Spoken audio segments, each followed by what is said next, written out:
Thank you for joining us, everyone. We're here with Karissa Heffernan from Eureka College, cross-country runner for the Red Devils. Thank you for joining us today, Karissa. Thank you.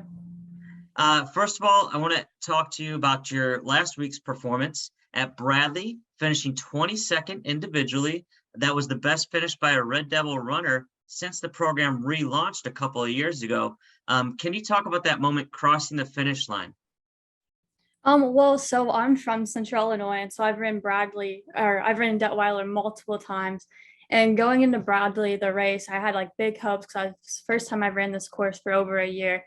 And it was a good feeling to know that I finished as well as I did amongst the competition. There was a lot of D2 schools that I ran with previously in my old school. So it was good to see and good to finish like that. Right, finished in just over 20 minutes for the 3-mile course, a 6:27 pace. Like I said, one of the best performances by a Red Devil runner in quite a while. So, this was your third race of the year. All three races have been different distances. How do you prepare for something like that? You started the season off with a 2-miler, then you went 6K, then back to a 3-miler. What is that like on a weekly basis of having to change up your distance? I prepare for every race the same. Every night I like the same thing, do the same routine. Even in the morning, if it's going to be a night race or a morning race, I do the same thing.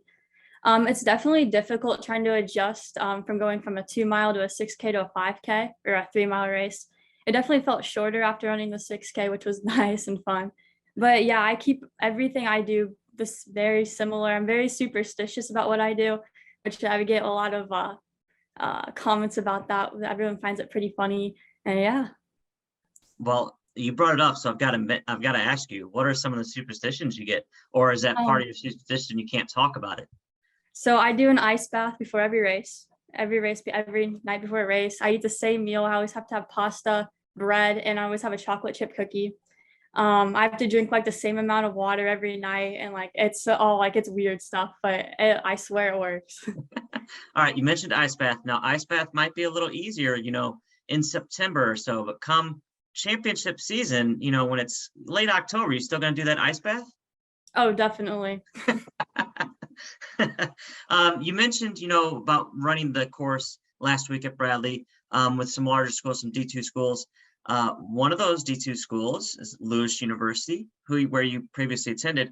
Can you talk to everybody, what led you to transferring to Eureka?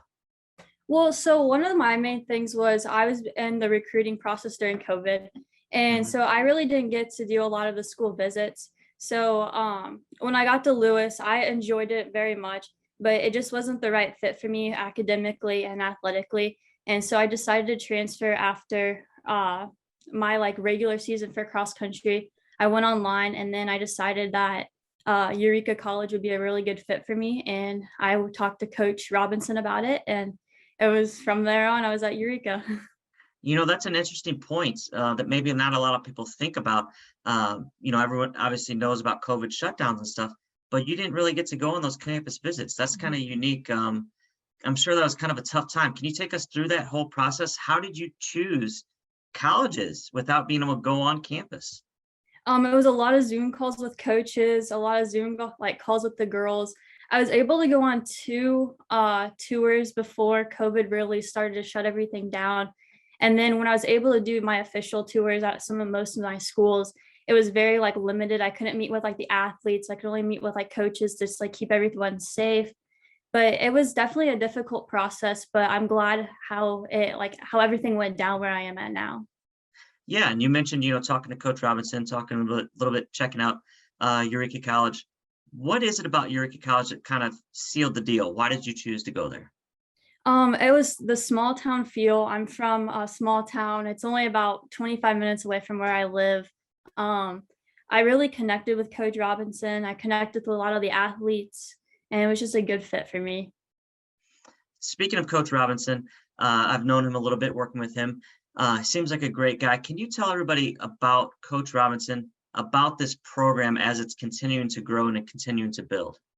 Yeah, he is definitely really working hard on building this program, especially with recruiting and just trying to find what works with us as all as athletes. And he switches up the workouts a lot and just trying to find that happy medium where we benefit from the workouts and like all that. Like he's doing such a great job with everything and just trying to figure out how to improve us as athletes also while improving the program.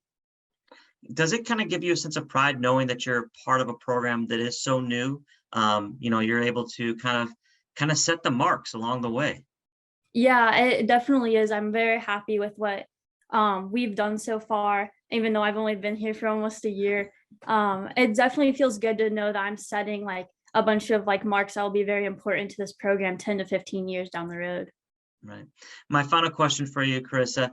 You've got this week off. You're next in action October 1st up in Wisconsin against the Warrior Invite. So can you take us, what is it like to be a part of the Red Devil program on those road trips? What do you have to look forward to Wisconsin? Are you kind of someone that watches movies? You do homework on the bus? What's a bus ride like with the Red Devil cross country team?